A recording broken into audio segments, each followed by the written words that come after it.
Let's now explore selected probabilistic methods that can be used in power analysis. In this video, widely used analytical and simulation-based probabilistic methods are studied, reflecting on their pros and cons. Deterministic power flow methods analyze the system under a single or limited set of predefined conditions, often representing typical or worst-case scenarios. They produce a single value output, assuming fixed inputs, which makes them simple, fast, and useful for operational checks. However, they cannot capture the inherent variability and uncertainty present in real power systems. In contrast, probabilistic methods consider a range of possible operating conditions by modeling uncertainties as inputs, such as load and generation. Instead of a single result, they provide probabilistic outputs, like distributions, likelihoods, offering deeper insight into variability, risk, and system reliability. Summarizing, deterministic approaches give a snapshot, while probabilistic methods provide a full picture of possible system behaviors. The state enumeration method in probabilistic power flow is based on the principle of represented uncertainty through a finite set of discrete operating states, each associated with a probability. Instead of sampling randomly, the method exhaustively evaluates all defined combinations of uncertain inputs, provided a complete and transparent characterization of system behavior. The input data typically consists of discrete representations of certain variables such as load levels or generation outputs, along with their probabilities of occurrence. These inputs define possible system states and their likelihood. The output data includes system responses like bus voltages, line flows for each state, which are then combined to produce probabilistic metrics such as expected values, variances, and risk indicators.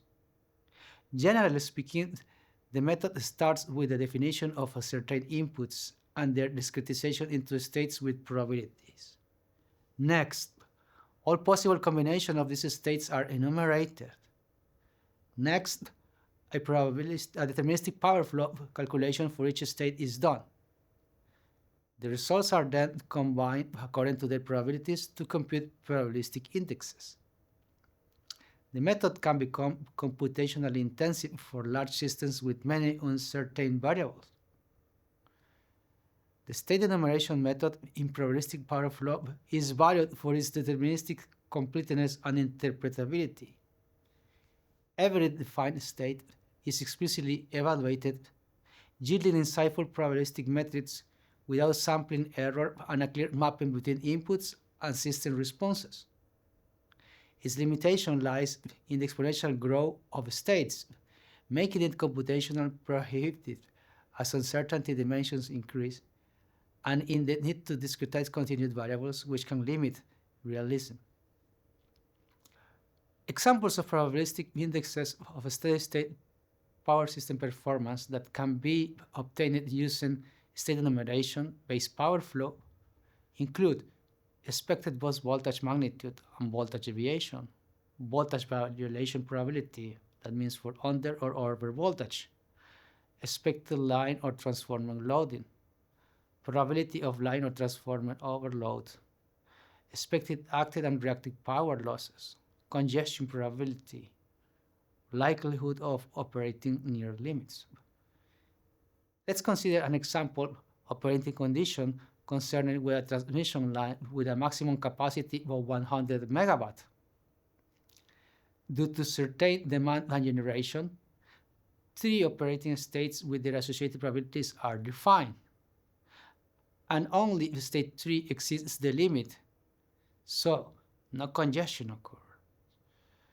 Note that even if most operating conditions are saved, a 20% chance of congestion reveals a significant operational risk. This helps operators move beyond average values and anticipate how often limits might be violated, supporting better planning and preventive actions. The point estimation method in probabilistic power flow is based on approximating the effect of uncertain inputs using a small number of carefully selected representative points, rather than evaluating many scenarios or possible states. These points are chosen to capture key statistical properties, like mean and variance, of uncertain variables.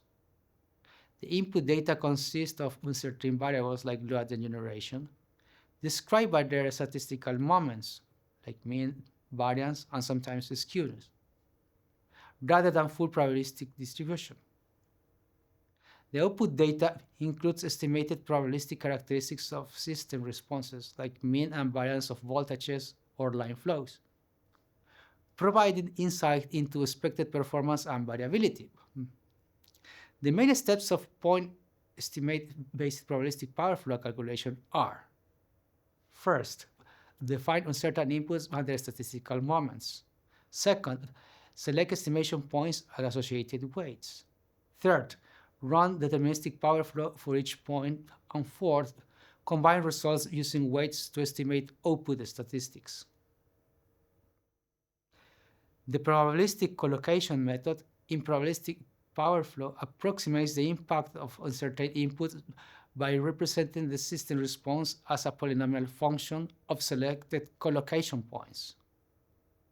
Instead of evaluating all possible scenarios, the probabilistic collocation method solves deterministic power flows at carefully chosen points that capture the statistical behavior of uncertainties, allowing efficient estimation of output distributions.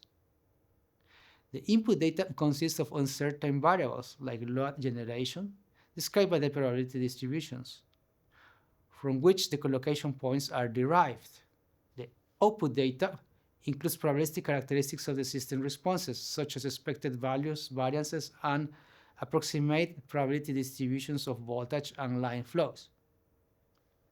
The main steps of these methods are: first, define uncertain inputs and their probability distributions. Second, select collocation points and weight based on orthogonal polynomials corresponding to the input distributions. Third, run deterministic power flow at each collocation point. Fourth, construct a polynomial approximation of system responses and compute probabilistic statistics like mean and variance. The point estimation method and probabilistic collocation method offer computationally efficient alternatives to exhaustive state enumeration for probabilistic power flow analysis. Both methods strike a balance between computational efficiency and statistical confidence in the obtained results, making them suitable for moderately small to medium-sized power systems with well-characterized uncertainties. The application of these methods to large-sized systems must be carefully checked due to possible ineffectiveness to tackle high-dimensional uncertainties and high system complexity. The sequential Monte Carlo method in probabilistic power flow simulates system behavior over time by generating chronologically ordered random scenarios of uncertain inputs, such as loads or renewable generation. Unlike non-sequential sampling, sequential Monte Carlo captures time-dependent correlations and temporal variability, making it suitable for dynamic or short-term operational studies. The input data consists of uncertain variables presented by the probabilistic distributions and optionally time series correlation structures.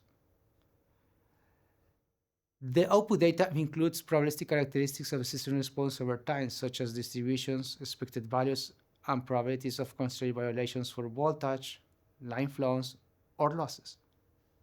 The main steps of sequential Monte Carlo are: first, define uncertain inputs and their distributions, including time-dependent correlations, if relevant. Second, generate sequential random samples for each time step. Third, run deterministic power flow for each scenario in chronological order. Fourth, aggregate results over all scenarios and time steps to compute probabilistic metrics like mean, variance, risk indexes. In short, Sequential Monte Carlo is particularly effective for capturing temporal variability and correlations, but it can be computationally intensive for long time horizons or large systems. The non-sequential Monte Carlo method in probabilistic power flow evaluates system behavior by generating random, independent scenarios of uncertain inputs, without considering time ordering. Each scenario represents a possible combination of loads, generation, and other uncertainties. And deterministic power flow is solved for each to estimate system performance. The input data consists of uncertain variables defined by their probability distributions, typically assuming independence between the scenarios. The output data includes probabilistic measures of system responses, such as expected values, variances, probability of constraint violations, and risk indexes for voltages, line flows, and losses. The main set of non-sequential Monte Carlo are: first, define uncertain inputs and their probability distribution. Second, generate a set of independent random scenarios for the system. Third, run deterministic power flow for each scenario. Fourth, aggregate results across all the scenarios to compute probabilistic metrics. In short, non-sequential Monte Carlo is conceptually simple and flexible, suitable for steady-state or long-term studies, but not achieving high statistical confidence might require a large number of scenarios, increasing computational effort. To sum up, the principles behind probabilistic methods that can be used in probabilistic power flow calculation have been explored in this video. The emphasis was on data needs, application steps, types of obtaining results, and reflections on their pros and cons. Thanks for watching.